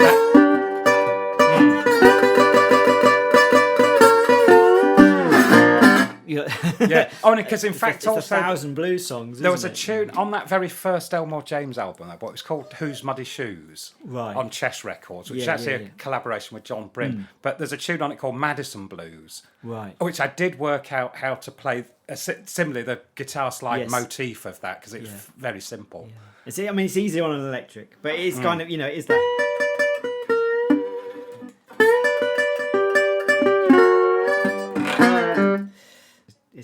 It's that kind of. I think when you first pick up a guitar. I remember when I first picked up my electric guitar when I was, I must have been about 16 or 17 when I got my first electric guitar, And I thought you didn't feel the sense of betrayal of I kind of the not at essence the of the time, not at blues. the time. And I remember thinking, why doesn't it sound distorted? I thought that was something you did. To make your fingers make it go, but I just couldn't get it to do it, and I realised, obviously subsequently that it's pedals and overdrive and stuff like that. Well, the other thing, I mean, you probably know this as well, but I mean, overdrive and fuzz and all of that was invented by people playing on amplifiers with broken valves. Hound Dog Taylor is a big influence by electric stuff, and someone asked me, how do you get Hound Dog Taylor's sound? And I said, well, it's cheap gear through cheap amps, cranked up. That's how he got his sound. I mean, you can't do that by going to. Well, with a top of the range Marshall amp. You can't go to PMT now anyway, but you could. There's no pedal to make PMT you. Gone? It's gone, yeah. Oh, it's in the Angley Square. Do you mean the one that was in? No. Oh, the the one other that's one's round the gone as corner, well, out the back. Yeah, is that gone? Yeah. Oh, I didn't know. I mean, we drove past it on the way up here today. yeah, I didn't notice it had actually gone. Yeah. Well, I tell you what we'll do now. We'll get to my usual quick-fire questions round, which generally ends up not being as quick-fire as it's intended to be, but that doesn't really matter, sort of thing. So yes, it's quick-fire questions, but not necessarily quick-fire responses. So I was going to first of all, what's your favourite Norwich venue to play in? I think. I mean, it could be Gentleman's Walk if. There's a few busking spots. I really like. The other question I had about busking, now you mention it, is: are there different spots that are more profitable to play at? Yeah, a little bit. I mean, I think if you get the Gerald spot or outside Lloyd's, that can be a bit more profitable. Sometimes it can, sometimes it can't. We really like playing outside the yard. At the back of, near the back of Thorns, because it's just a bit more genteel. Yes. Being a gentleman of a certain age, I like to sit down and play. It's just nice. It's just a nice sort of vista. So that's. Well, that was where I first saw you. It was the Norwich Lanes Fair. Yeah, that was. I think that was me and Giles were playing that because we always play that every year. But inside venues, I mean, I love playing at the Arts Centre. I've played there 3 or 4 times. There's a new place in town which I'd like to play called the Holloway. Have you not been yet? I've been to see a gig. Yes, I've been to a few I went to see events Lifter there the other day, which was really good. And that's a lovely venue. I've played all over in Norwich though, really. Lots of different venues. Things that have kind of gone now as well. We once played in the library. Right, which was really odd. And actually, the weirdest place I've ever played is the Sainsbury Centre.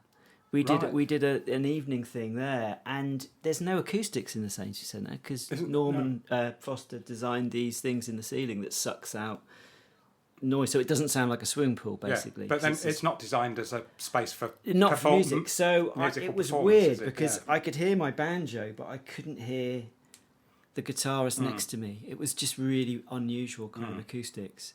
But I think probably Arts Centre. That's a lovely venue. Yeah. And what about? Do you actually have a favourite Norwich gig? Any particular gig that you played that stands out as being a particular favourite? I really enjoyed that we supported GA20 at the Arts Centre about 2 years ago, and that was just great. That was just a really lovely gig because it was rammed, it was packed. Yeah. So and we went down quite well because of sort of similar kind of stuff. That was a really lovely gig. But I think one of my favourite gigs I played was with the Dry Tortugas on a boat in Wells Harbour. It was a waffle house. Waffle house, yes. And and it's great because it was like a sweaty kind of juke joint. By the end, people were really got into it, and we were crammed in this tiny little corner. There was with like a 3-piece bass guitar, drum kit, electric guitar. And there was, by the end of the evening, there was like water dripping off the ceiling because all people sweat. So it was like an authentic sort of juke joint, but on a boat, on a barge, on a Dutch barge. That sounds fantastic. So that one goes down in kind of memory, really. Do you have a favourite Norwich act apart from any that you've been part of? I like the Tricks. I don't know blues them. band. A chap called Luke Arnold fronts them. I used to play with Luke in another band years ago. but he's got a really good blues band. Anything with Mark Howells in is usually pretty good. You know, Dove and Bo Weevil, and obviously the Vagaband, really good. But yeah, there's loads really. I mean, there's a lot of bands in Norwich that you see quite a lot. One band that really stands out that I really like is Pirate Joe and the Foreign Locals. I really like them. We supported them once at a little gig out in the country, and just the energy that comes off the lead singer is just phenomenal. Right. But I see them busking now and again. There's a chap plays a accordion with them. Yes, you see him around. Yes, it joins in with any names buskers. just gone out my head, but it just fantastic. Yeah, you know, sort of energy. Yeah. Yeah, the Tricks, they're worth going to see. They're kind of like more kind of, I suppose they're sort of Chicago-y kind of blues, electric. Luke Arnold plays a really fantastic harmonica. So,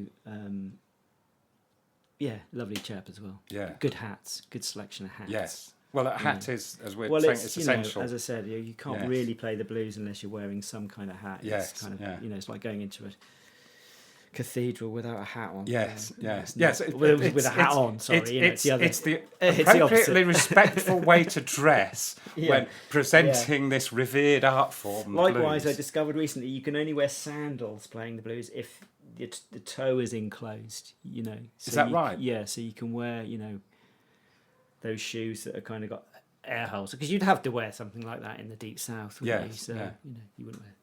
Whereas you know, but then if you watch things like John Lee Hooker playing in the heat of, you know, the deep south sun, he's got a suit tie and his sparkly socks on and leather shoes. You know, you have to look the part. I suppose, I mentioned earlier because I saw John Lee Hooker in 1983. Right, I'd have loved to have seen him. He was obviously getting quite elderly and frail at that stage because he was sitting down performing.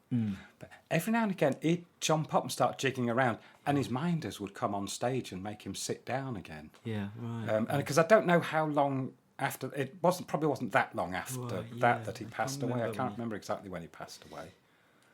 There's a really fantastic, if you know, talking about John Lee Hooker, there's a really fantastic video online, Tupelo Blues, where it's just him, that's one of my favourite John Lee Hooker tunes. Where he's just, you know, he's just playing a piece of wood basically on the floor. You know, that tap. It's just fantastic. And you've reminded me of another question that I'd thought of, which is, I mean, generally speaking, most blues players play a traditional 12-bar blues. But then you get other forms which are more of I call it a rolling blues, like that John Lee Hooker Tupelo tune. Yeah, that's, I mean, you know, the hill country stuff is a lot of one chord stuff as well. So, you know, so you get...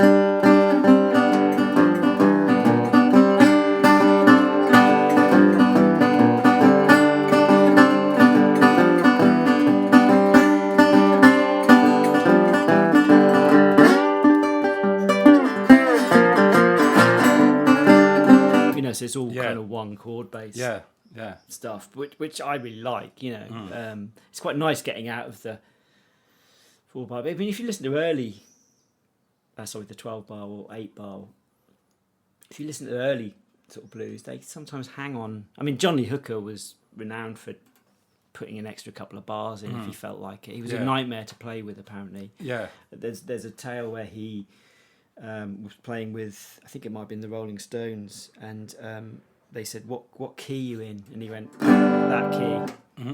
Yeah. You know, so they had to kind of then tune their guitars to him. which, you know, he's earned it, hasn't he? You know, but yeah, I mean, just that acoustic guitar and his tapping, I mean, it's just beautiful stuff.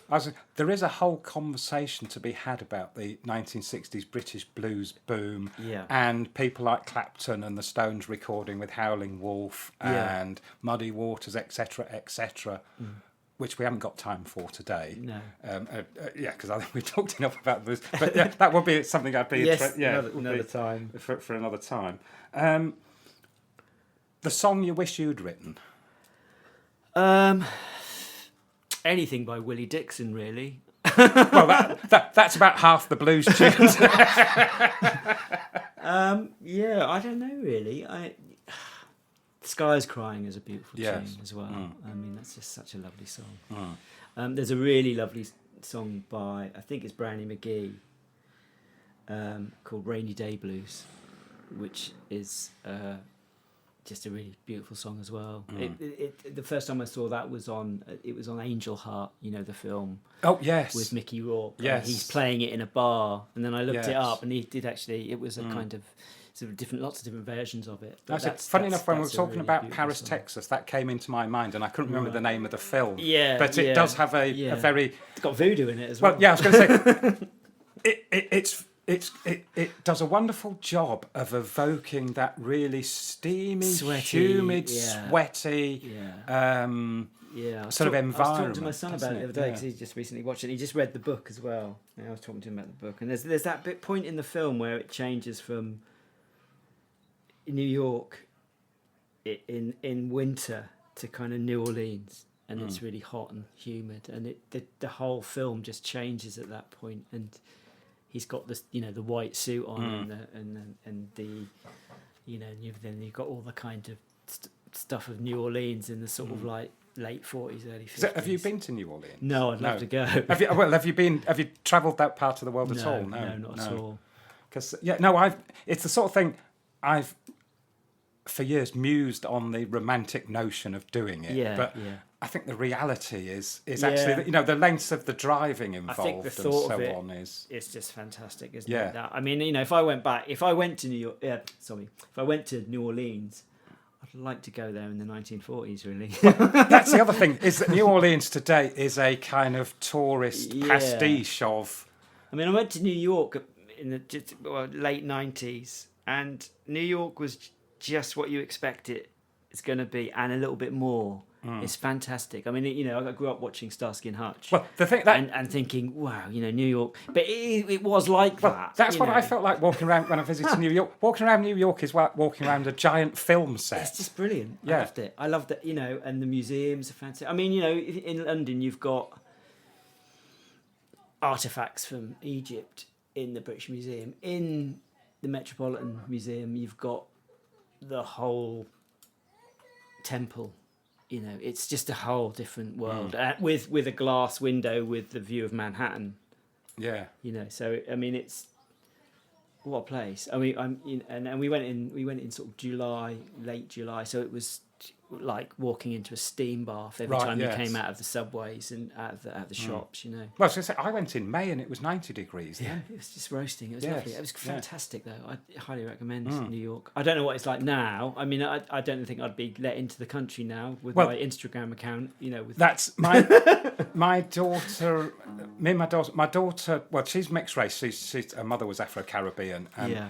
like a lot of Afro-Caribbean families are dispersed all around the world. And she's got some relatives in Boston who were actually in Norfolk back at Easter time, and we were planning to go and visit them in September. Yeah. Which we've now shelved for that very reason. That the risk of being detained without explanation and held for weeks. I don't know if this is true or not, but apparently they look at your Instagram account and you. Yes, that's well, and exactly. I mean, I've got pictures of I did some satirical drawings of Donald Trump when he was first coming back in, because he's just such a wumble. He's horrible man, and I don't think I'd get in.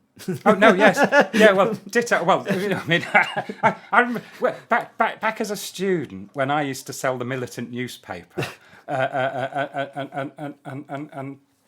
I assume he was a Tory. He was quite a posh lad. Said to me, he says, "You realise selling that you won't be allowed into the USA?" And I said, "Well, do you realise that selling this, I've got no interest in going to the USA?" But yes, it is. Well, yeah, I wouldn't want to be in America right now anyway, No, even if I was allowed in. It's yes. shocking what's going on, really. So, the artist that made you want to become an artist?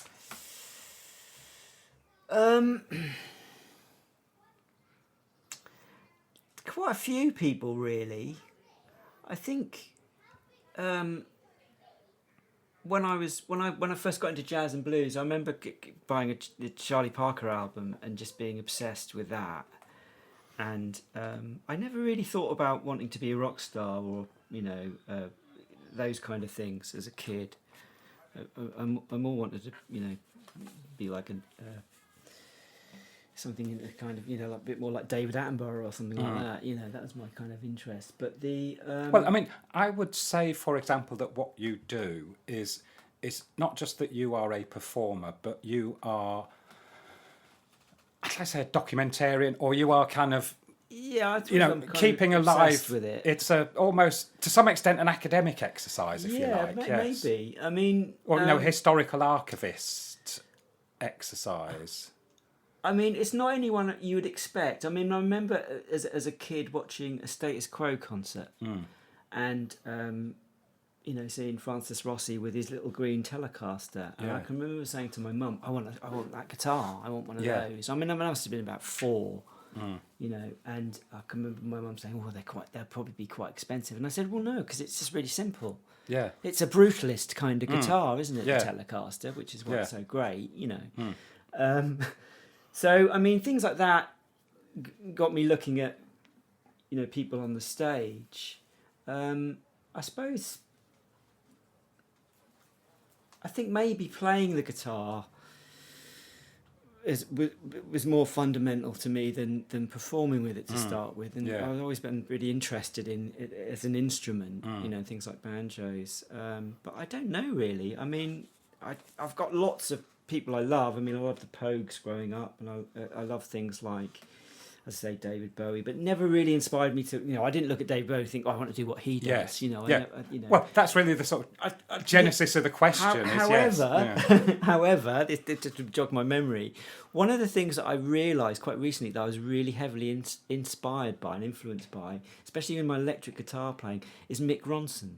Right. Yes. I can remember someone coming up to me when I was in the street and saying, "Do you listen to a lot of Stevie Ray Vaughan?" And I went, "No, not really." Because I didn't, and he said, "What about Led Zeppelin?" And I went, "No, again, it's not something I think I was too young for that kind of market."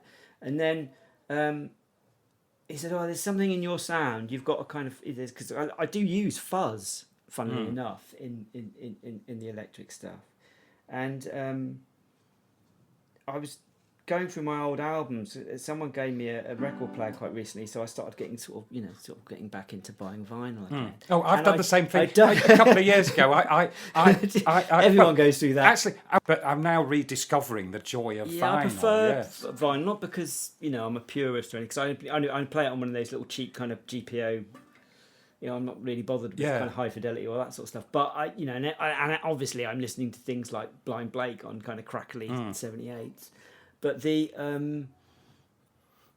I found a lot of my albums just disappeared, and I don't know where they went. But there was a few David Bowie ones left, and my daughter obviously said, "Oh, can we listen to some of those?" So I put some David Bowie on, and I put "Man Who Sold the World" on, and I thought, that guitar sound, it's like Mick Ronson's guitar sound. If you hear Mick Ronson's guitar sound, it's Mick Ronson. It's no one else, isn't it? And it kind of clicked, and it was only quite recently that it clicked. Well, I hadn't thought about it, but now you've said it, and I'm sort of thinking of Heroes and the guitar sound on Heroes, for example. Yeah, I mean, obviously he played on Ziggy, didn't he? But also the Hunky Dory. Sorry, album. I don't even know if he actually played on the Heroes album, but I don't know. But, but I think he played on Hunky Dory album. But yeah, I mean, his guitar sound is just. It was a big influence, and I think that's what what I said earlier about when I got my first guitar. I was trying to make that sound, that distorted, fuzzy, sort of thing, but I couldn't do it. Yes. So next question, I'm going to truncate these a little bit because I'm getting a bit tired. I'll make it snappy. I'll make it snappy. I've got a couple of actually new questions I added in. Do you have a favourite misheard lyric? Yes. We play in the band. We play St James Infirmary, and I always announce it as Sid James in Germany. Yes, so that's my favourite. That's my favourite misheard. I think I can probably guess it. This is another new question I've just invented. After you said you'd listened to the Mama Row, after getting into a conversation with Ree about ancient Egypt, right. I decided to add this question to my roster of questions. What's your mastermind specialist subject? Oddly, it'd probably be something like invertebrates or insects or things like that. You know, as a kid, I was sort of obsessed with that sort of stuff. So I've got quite a lot of knowledge on that. Right.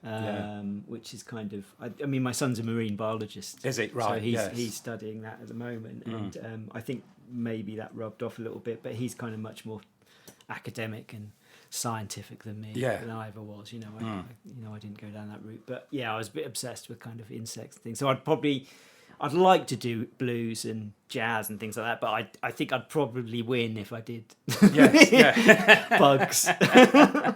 Well, funny if somebody I was talking to last night, because I was thought if I was to do it, one of my specialist subjects, years ago I knew somebody who did go on Mastermind, because when you apply and if you get accepted, you have to send them a list of specialist subjects, and they will approve which ones you can have and which you can't. Right, I see. But also, I don't know if you can have a subject somebody's done before. Right. But the only time I've ever got more points than the contestant on their specialist subject round, which generally is going to be special, unless it's a subject I know, I'm not going to do that anyway. But yeah, it was Joy Division. Right. Oh, right. Yeah, that'd be interesting. Which. Well, I mean, I grew up at the time, and I grew up in the Macclesfield area of Manchester, and it was part of my kind of, I don't know, it's the environment I came out of, and oh, wow. you know, that got sort of various. I mean, I tend to do better on the general knowledge than anything that they do, but yeah. What you wouldn't do anything blues related? No. Yeah. What will it say on your epitaph? I don't know really. My favourite epitaph is Hound Dog Taylor's. Apparently his epitaph is, people say I played like shit, but really made it sound good. You know, that's his. You know, people say I played like shit, but made it sound good. Yeah. And I think that's a great. I don't know if you could beat that. I don't know really. Probably I didn't woke up this morning. Yeah. Twice. Yes. And then nothing after that, probably. Who is it? Do you have a favourite time of year in Norwich? Probably summer.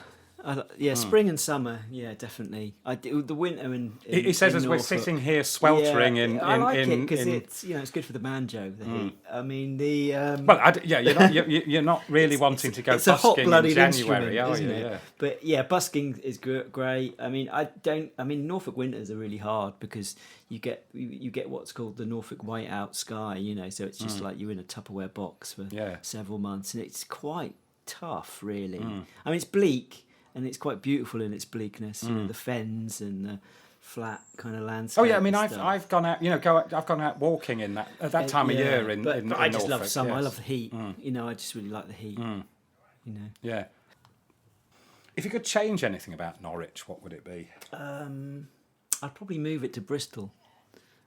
Right. I don't know. For what I think reason? it's just the geographic nature of Norwich. I mean, one thing that really gets... but arguably it's the geographical nature is what makes Norwich what it is and makes Bristol what beauty, it is. It has that beauty as well. But I think one of the things that kind of really bugs me is whenever you say to someone, yeah, I'm going to Cambridge at the weekend, or I'm going to Bristol at the weekend, or they invariably say, oh, that's a long way. Yeah. And you go, well, no, we're just a long way from everywhere. Yes, yeah. You know, which is quite, you know, it's not a problem, but it kind of is a problem sometimes, you know. Up and down to London is dead easy from Norwich, but getting anywhere else in the country. I mean, in the 1800s, it was quicker to get to the Netherlands, you know, because you could get on a boat and hop over. Well, I think I'm right in saying we are still geographically nearer to Amsterdam than London. But probably, yeah. I think, yeah. Best kept secret in Norwich? It's probably the Sainsbury's Centre. I was thinking about this earlier, and I mean, people do know about it, but I still meet people who have never been to the Sainsbury's Centre. And it's one of those things that's like the Playhouse Bar as well in Norwich. That's another one. Those two things make Norwich really great. You know, they're the good bits. You know, like, you know, the Playhouse Bar and the, and the Sainsbury's Centre. I love the Sainsbury's Centre. You know, it's such a great building. But I think that's probably the Sainsbury's Centre. Yeah. If you could be stranded on a desert island with any blues man from history, who would you want to be stranded with? That's a difficult one because some of them were quite difficult. I remember I know Hound Dog Taylor. I like Hound Dog Taylor, obviously, but I remember he used to he used to get very drunk, and he'd wake up as they were travelling to shows, and I think it's is it Bruce Brewer, who used to play the bass, would be asleep, and he'd hit him on the back of the head from the back of the car and go, "Wake up! I want to argue." And so he would be probably not a good person to hang out with. Oh, you probably know this. I mean, this is jazz rather than blues, but Charles Mingus famously assaulted band members who played Right, notes yeah, I and didn't things. know that. I don't know really. I think I'd probably have to say someone. I mean, Willie Dixon always looks to me like a really nice chap, and he's a great songwriter, so he'd be quite interesting. Yeah. You know, and he plays bass as well, so you know, if we could take instruments with Yes, us, maybe yeah. Willie Dixon. Oh, sorry, yes, that was a sort of given. Well, you would. I'm going to say you wouldn't have to, because you could fashion them out of coconut and a dead marmot or something like that. What are you currently listening to? I'm listening to Bloodshot Bill that I saw at Red Rooster. Never heard of him before. And he plays what can only be described as TV blues psycho kind of stuff.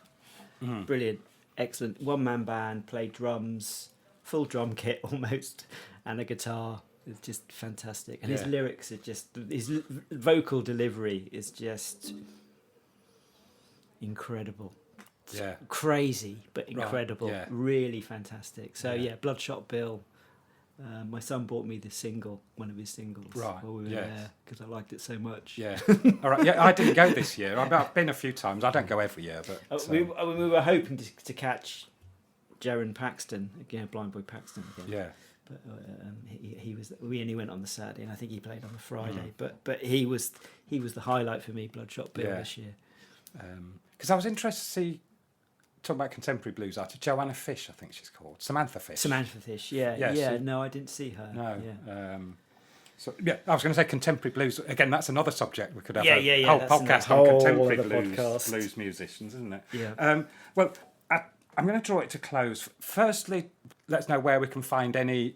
you aren't a recording artist, and there's not a whole archive of recorded material. You can find me on, as I say, on Instagram, Webster Banjo. There are things on, if you go on Spotify and look for the Mighty Guevaras, we have our one single on there. Yeah. B-Movie Blues, you can find that. I assumed that was an original. Yes, that's one of my pen things. And then there's also a whole album from the Tortugas, which is very unmusical at times, so be warned. The Tortugas, that's more kind of soundtracky stuff. And there's lots of sort of bits and pieces on YouTube as well. Yeah. You'll find stuff. Some of it's quite ropey. Well, Some of it I'd rather you didn't look at. I was going to say, in the sense of most of the people I have on this who are musicians do have, a Bandcamp page, if nothing else, with at least half a dozen tunes on it that I can listen to ahead of this. But I wasn't going to go to those lengths of. I say I did come across some old footage at the Art Centre of the Mighty Guevaras, but I didn't actually. Yeah. I mean, there's things like that online, but we're just at the moment we're putting together a new website for Dog Nelson, so that'll be kind of up and running over the summer, and we're probably going to do some recordings that we'll put out, maybe some videos as well. In fact, I tell you what. Can you play a tune that will become my podcast theme tune? Like John Peel with the Elmore James tune. I can do that. I can do something. You can make something up on the spot. That's probably the easiest thing to do, isn't it?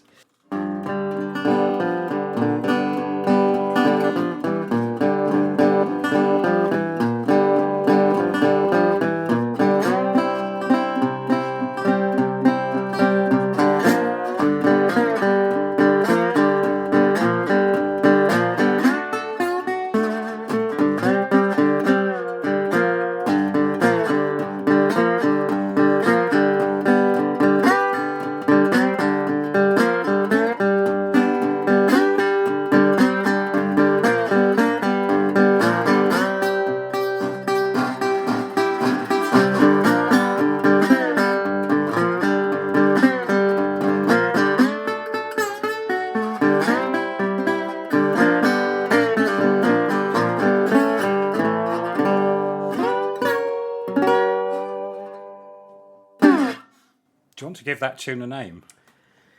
I call it the Paul Leven special. Good, excellent. Well, that's an excellent way to bring things to a close, and I'll work out a way to create to use that as a theme tune for the podcast in the future. Yes, I think both of us could have carried on talking all night. Yeah, it's very good. Especially. So how